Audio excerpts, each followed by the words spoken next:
Welcome to How We Met. I'm Sheryl Strich, and every month I get to interview couples from Laguna Woods who tell their story about how they met. Today, first couple up are Roz and Marty Rhodes. They're active members in the Reformed Temple of Laguna Woods, the Shalom Club, the Democratic Club, the Bocce Social Club, the Concerned Citizens, and Laguna Canyon Foundation. They're supporting members of the Old Pros, the Theater Guild, New York Club, Chicago Club, PC Club, and the Laguna Woods Foundation. Marty helped to create the City of Laguna Woods and was a city councilman. Longtime residents, Marty was named Leisure Worlder of the Month. And I want to say congratulations on your 70th wedding anniversary. Thanks. Roz and Marty, welcome. Thank you very much for coming in today. I'm very pleased to see you guys. I always start off asking 3 questions. The first question is, where are you from? You first, Roz, go ahead. Well, I'm from Brooklyn, New York. Okay. And I haven't lost my accent. And you haven't lost your accent. No. How about you, Marty? Well, I came from the country of Brooklyn. The country of Brooklyn? That's correct. Okay. We had our own everything, mores, customs, and so forth. And it was wonderful because we could travel and get a complete culture surrounding us in the 5 boroughs. And growing up between that and scouting, which turned out to be my life till I was in college. So I became a troop organizer because I didn't have time to be a scoutmaster or assistant scoutmaster. Before I ask the next question, did you become an Eagle? No, I was teaching at least 17 merit badges and was told that a first-class scout cannot teach merit badges. So I went and got enough merit badges to become a life scout. Got it. And then the pressure was taken off me. Okay. So it was a wonderful, wonderful experience. New York is never ending, and they say New York doesn't sleep. They are right. They are right. They are right. How long, I mentioned that you've been married 70 years, because I was at a celebration sort of at the temple for you. How long have you been a couple? 70 years, less than 6 months between the time we met and the time we married, and we saw each other 4 times in that 6-month period. Wait, we'll get to that. Oh, sorry. We'll get to that. How long have you been in Laguna Woods? 26 and a half years. 26 and a half years. See, you really are long-timers here. Yes, we are. But when we came, we were much younger. We all are. All right, let's get to the nitty-gritty. How did you meet? Well, we met on a blind date. And who set you up? my girlfriend was dating at the time his frat brother. Marty had a fraternity. And so she was there on New Year's Eve. And Marty was the bartender because he was in service and he got the weekend off for New Year's. And so being he didn't have a date, he became the bartender. And she said, "Boy, do I have a girl for you." Exactly how it happened. Okay. And wait, where were you stationed? Were you stationed in New York? Fort Dix, New Jersey, Okay. basic training. Okay. Oh. So it took $2 on the bus and 10 cents on the subway to get home, and I was broke. So I had to borrow money from my mother to get back to base even, but it was not that bad. Okay, so you met at the fraternity party. No. No. She set up a blind date for us the next day. Okay. And she called me, "I made a blind date for you, and we were all going out." Oh, so it was a group. It was a group. The 4 of us. Okay. I says, "Okay." I says, "I don't want to go on a blind date." She says, "Well, we already made it, and you got to go." And my mother says, "Don't be stupid. You're gonna go. You don't do that to she made that, you're gonna go. You never know So I went. And when I came home, I says, Mom, that's the guy I'm going to marry. You don't want to go with him, and now you're going to marry him? What, are you crazy? So I says, Mom, I'm going to marry that guy. I really, really like him. Okay, where did you go on this blind date? Well, we went to see Little Boy Lost. At the Brooklyn At Paramount. Yes, and then we went out for ice cream. There was a Jan's out on the island. It was very well known for the best ice cream on the island, and a lot of the younger people, well, it was older, I guess, went. Okay. But you needed a car to get out there because they didn't have transportation. So Marty borrowed his brother-in-law's brand new car, and when he picked me up, we had all the old neighbors talking. She's going out in a car, a brand new car, because nobody had cars in New York at that time. They used the trolleys and the buses and stuff like that. Anyway, we went out, and when I came home, my mother was always, when I went on a date, she always had milk and cookies, and she wanted to sit and listen to all the things that went on. And so we had the discussion. Marty, Yeah. 2 things. You said you had no money. Who paid for the date? My sister. Oh! I forgot about that. Now that you just asked that question, my mother got by on insurance. Yeah. My father passed away. And it was, they gave me $20, which was a lot of money at that time, but it had to cover the time I was there and getting back to base. Okay. But I dropped her off. The movie was so interesting to me, I paid no attention to her whatsoever. Oh! I didn't put my arm around her, nothing. And when I took her home, I said, I'll drop you a line. And I did. I got a 3-cent postcard, drew a line across the top of the postcard, and said, I'm not shipping out. Save the weekend for me. Oh, so you were interested in her. Oh, that was no problem. It was easy. It was not, I don't know, it was just comfortable in every way. So she was available. And so we made a date with my sister and brother-in-law to go bowling that night. The next day?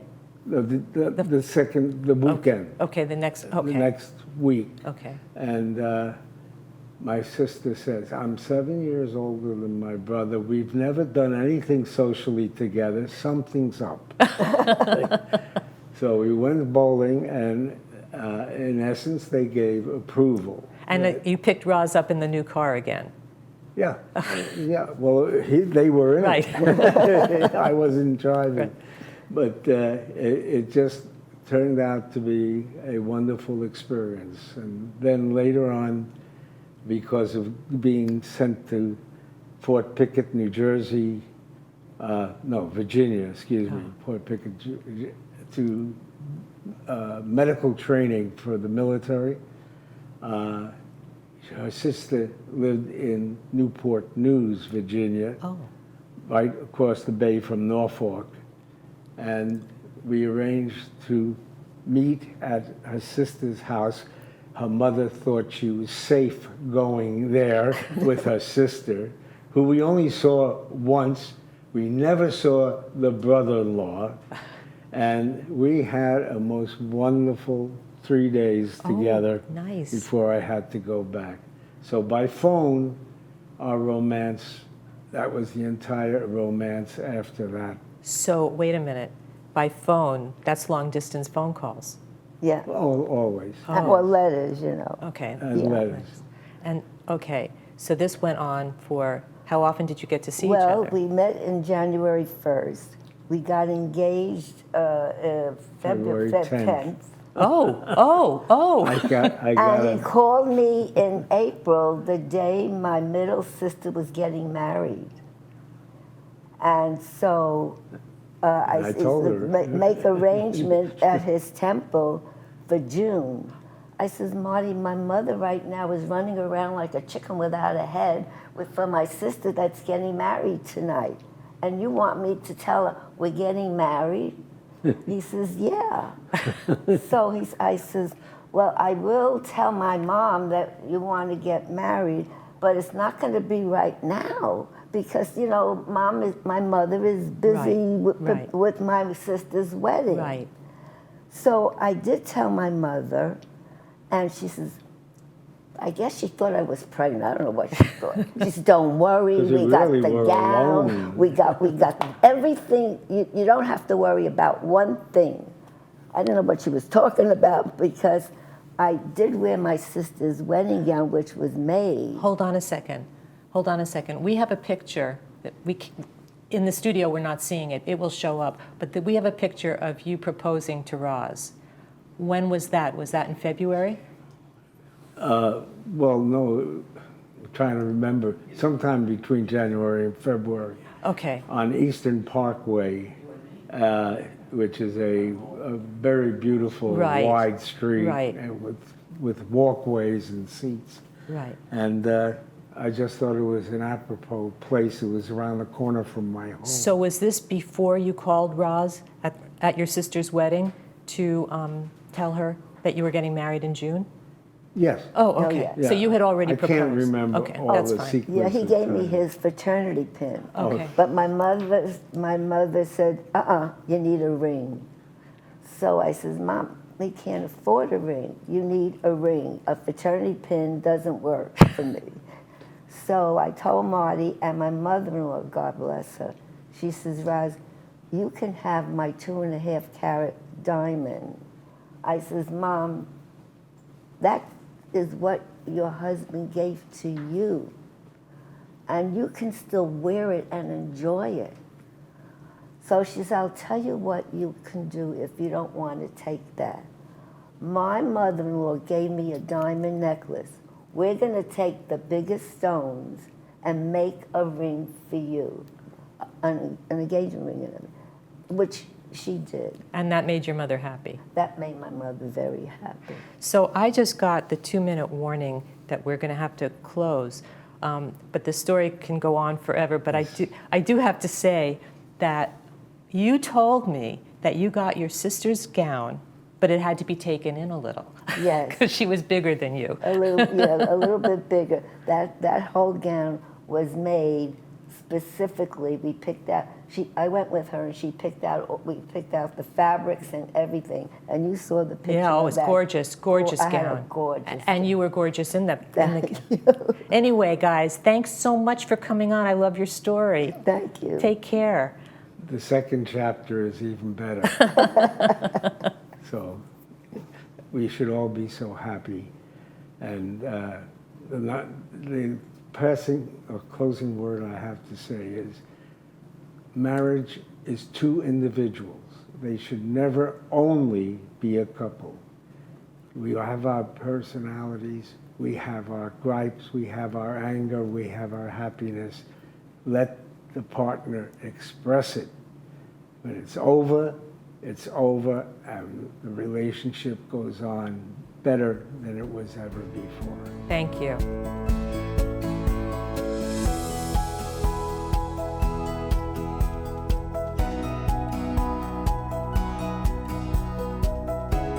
Well, our next couple up are Lynn and Jeff Beck. Lynn works as a volunteer in the Village Library, and both Jeff and Lynn are members of the Kiwanis Players and Travel Clubs. Jeff is a member of the Astronomy Club, the History Club, the Archery Club, and the Aerospace Clubs. He also volunteers on the Library Book Selection Committee and is a bingo caller for the Players Club bingo games. And I have to say that he sometimes calls Lynn Nancy. So if he says Nancy, we're talking about Lynn. Welcome, Lynn and Jeff. Thank you very much for coming on. Thank you. I think you heard I have 3 questions. The first question is, where are you from? I was born in Westport, Connecticut. Really? Oh, okay. And we moved to California when I was about 12. I have very fond memories of Westport. Okay. Jeff, where are you from? I am a prune picker, which means I was born in California in Bakersfield, and I was raised in a great place, Sunset Beach. Oh, When Sunset Beach was basically the beach town, and everything behind it was marshland. And in the summers, my mother would let me get on a paddleboard, and in the morning, I'd paddle out to the marsh, play in it all day, and come back in the evening, and she'd clean me up and feed me. Hose you down. Hose me down. And on the other days, I'd go out to the ocean side and body surf. It was wonderful. I'm sure it was. I'm a little jealous. Yeah. Okay, how long have you been a couple? Forever. You know, we had our 50th wedding anniversary, and that was, I don't know, 5 or more years ago. We got married in That was in 1967. 17 was the 50th anniversary, 2017. I see. Oh, See, I knew he was so going to that was correct 7 me. years, so you've been married 57 years. Holy mackerel. Plus, before you met, Plus, yes, plus the we before didn't get time. married the first day we met, no. Okay, how long have you been in Laguna Woods? About 3 years. Yeah, it'll be 4 years next June. Oh, okay. Oh, Yeah. so you still have time to explore all these other clubs. Yes. I know about lots of clubs. He would like me to go to all of them. I am perfectly happy to be home doing my own putzing around and doing library stuff, and you know. Anyway, we took us a while to find our way in Laguna Woods. I think it takes everybody some time to find Yeah. their way. It- I mean, yeah. that's life. You move to a new community, and it takes time to. Well, this one is different, also. True. But also, the people here are so nice, Yes. and they'll help you with anything, and we like our neighbors, which is good. I think the nice thing, before we go on, I think the nice thing about Laguna Woods is everybody's new to the community. Yes, Nobody's a lifer. that's true. All right, let's get started. How'd you meet? Well, when I got out of high school, where I hardly ever had a date because I was more academic and the party boys had the girls, I wasn't one of them. So now I've lost track of where I'm going. So you went to college. I went to college at UCLA, played a lot, didn't go to class a lot, came back home, went to work. And I was working at Bullock's. So you went to school, you played, and you worked. Yes, but I had to drop out of school because the playing got in the way. Oh, no. Yes, got in the way. I was actually at UCLA when Kennedy was shot, Oh, my, okay. and we could hear the bells everywhere. And the Beatles were on Ed Sullivan. Yes. That was the year I was there. Anyway, I got this phone call. I came home, and I got a job at Bullock's, and I was working there. And I got a phone call from him, and he says, there's a party I'd like to take you to, and I wonder if you'd like to go. Well, wait a minute. Had you met? No. Oh, I've And I- gotten her phone number from one of my Stanford friends. okay. So I said, I don't even know you, and no, I don't want to go to a party with you. But if you come to where I work, I can take a break and we can talk. So at Bullock's, I was at the very top of the escalator, and I sold handbags and things, and I could see him coming up. Because, you know, in those days, boys this age didn't go to Bullock's. Right. They were busy doing other things. And he was easy to spot. His hair was blonde as could be. And he came up to me right at the top of the stairs, there I was, and he said, I'm looking for Lynn Beck, or probably he said Nancy Beck, I don't know. And so I glanced over at a bunch of older people, and I saw him looking over there. And I thought, no, it's me. And so then we went downstairs, and we had a Coke, and we just sat on a bench. And we talked, and I asked him all these questions. I said, well, you're at Stanford, yes. And in the meantime, he says, and if you don't go to this party with me, I am going to jump on a plane and go to Europe. Well, let me just tell you, that was the biggest lie ever. Because he was not an impulsive person like that. But okay. But I didn't believe it anyway. Were you just in town for a short period of Yeah. time? Well, it was a break. Okay. Oh, and your It was like and your- spring break or Something like Easter. that. Okay, or and your whatever. family is in the LA area? Yeah. Oh, okay, okay. So then I asked him what he wanted to do for a living, and I didn't pay any attention to this at the time, but this is what he said. He said, I'm going to get a degree, and then I'm going to go into businesses, and I'm going to be a consultant, and I'm going to tell people what to do. I'm telling them all the things they're doing wrong. And did I listen to that? No. I just thought, okay. Well, that was true, and it's still true. He knows best how everything should be done. Anyway, then he went back. I went to the party with him. We had a nice time, and then he went back to Stanford, and he called me one day, and he said, there's going to be a wonderful party up here, and I wonder if you'd like to come up. I'll pay your airfare. I said, okay. So I went up. Had you ever been on a plane before? I don't know, but you know, in those days, people dressed. Yeah, yeah. When you went on a plane, you didn't. Right. So I got on this plane with my ticket that he sent me, and next to me on the plane there was a service guy. And you know, in those days, if the service guys were in their uniforms, they could fly for free. And he was cute and he was nice, and he was taken with me. And so we walk out to the luggage place. No Jeff. So this guy's helping me, and he's thinking, oh wow, I might have scored here. No, here he comes. His hair is long. He's got on shorts. Probably he had 2 pairs of shorts, and these shorts had been worn often.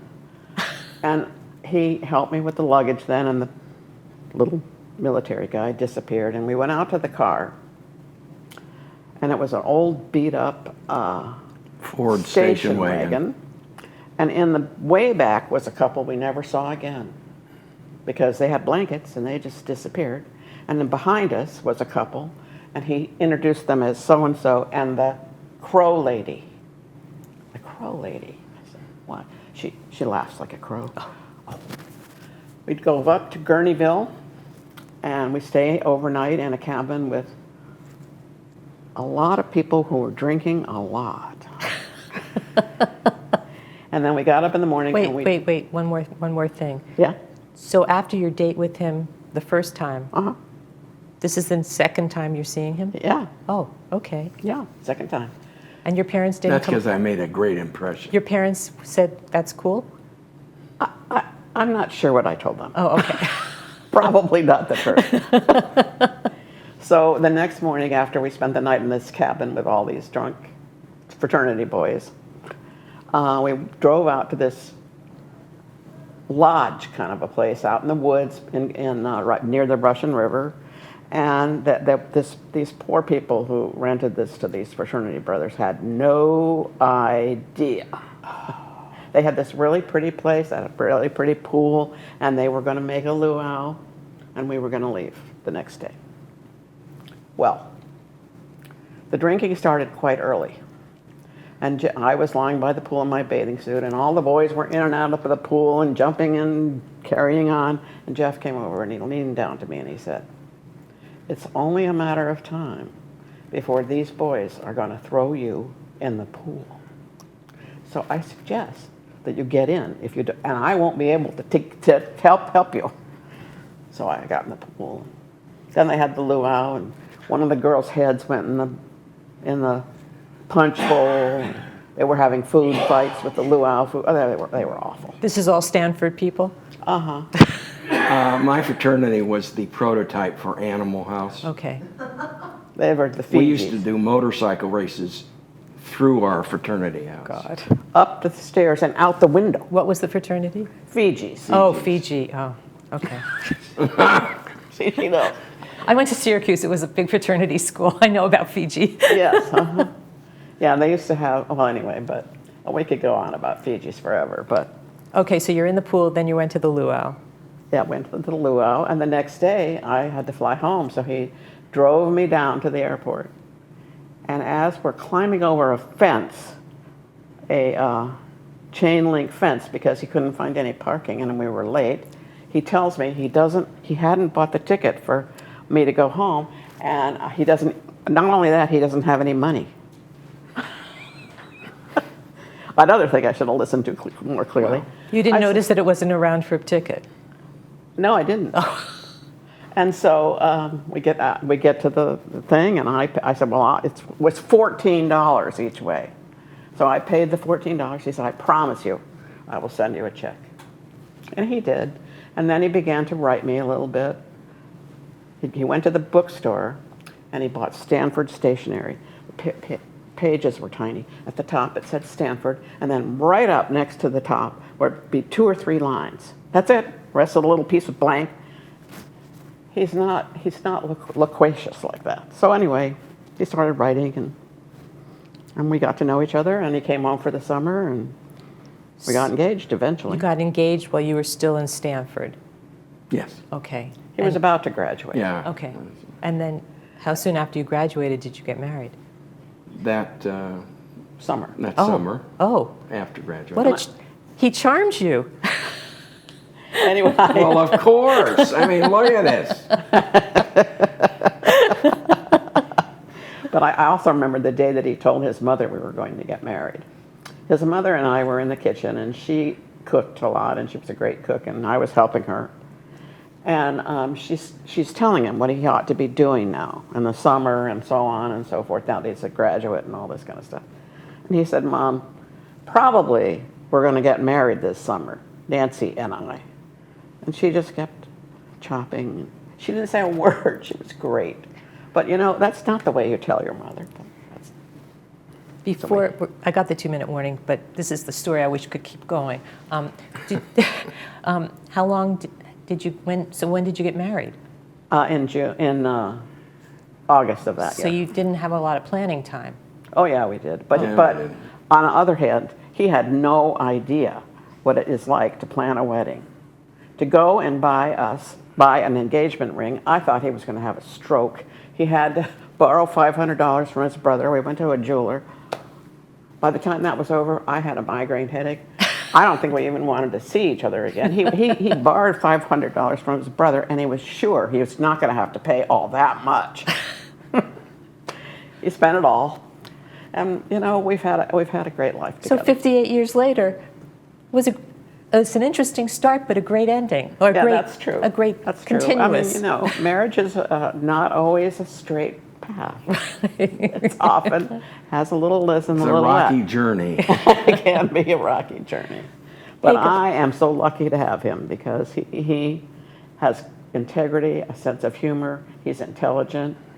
He likes my friends. He loves dogs. I mean, we didn't have a lot in common when we got married, but we grew together.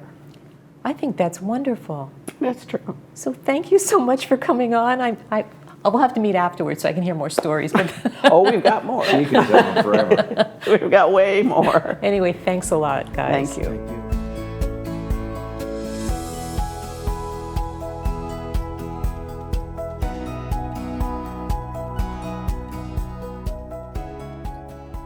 If you'd like to come on to the show, email us at lwvcouples@gmail.com. Include your name, phone number, and email address, and brief description of your story.